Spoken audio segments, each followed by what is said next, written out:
Ito pala mga karil sa inaano lang namin, obserbahan ko lang muna to, yun. Gumagana siya pero yung problema nito, compressor. Ang compressor niya pag mga 30 minutes na daw siyang umaandar, namamatay tapos hindi na maka-start ulit.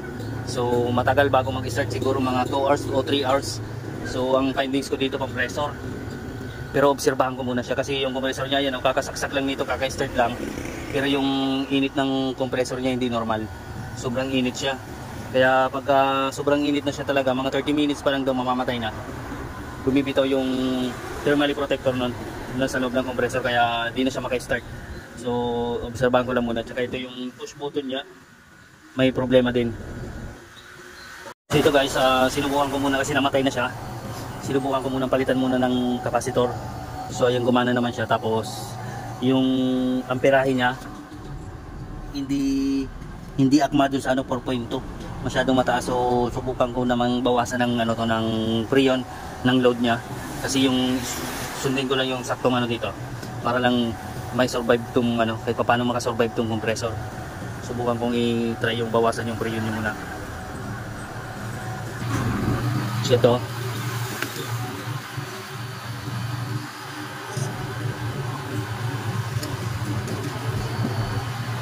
subukan ko munang bawasan siya ng preon.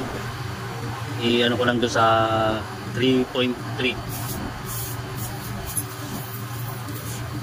para makasurvive lang muna itong compressor niya. Kasi pagka hindi ko na siya bubuhay pagka namatay.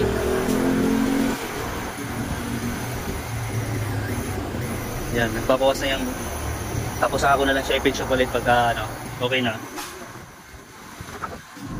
Tignan natin yung amperahe niya. So ayan, bumababa siya 4.1. Ano lang natin ng kay 3.4 yung amperahe niya.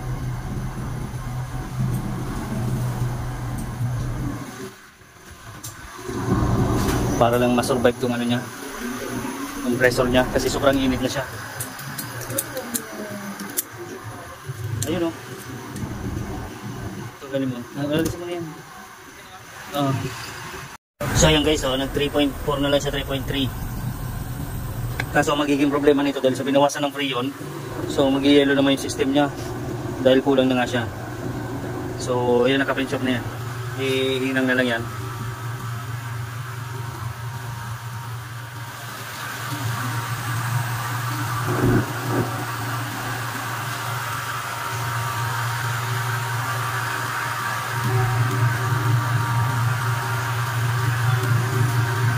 So ayan na yan, mamaya na ito inang ano lang muna, testing lang muna ulit. So ito naman problema niya, yung system niya mag-i-yellow dahil kulang na ng karga siya. Pero makasurvive lang yun dahil pag ineksakto yung preon niya, tumataas siya, high amperes. Dahil nga yung problema nito is yung compressor. Ang ko nito, baka malamang natuyuan to ng langis. Kaya dahil na-repair na to.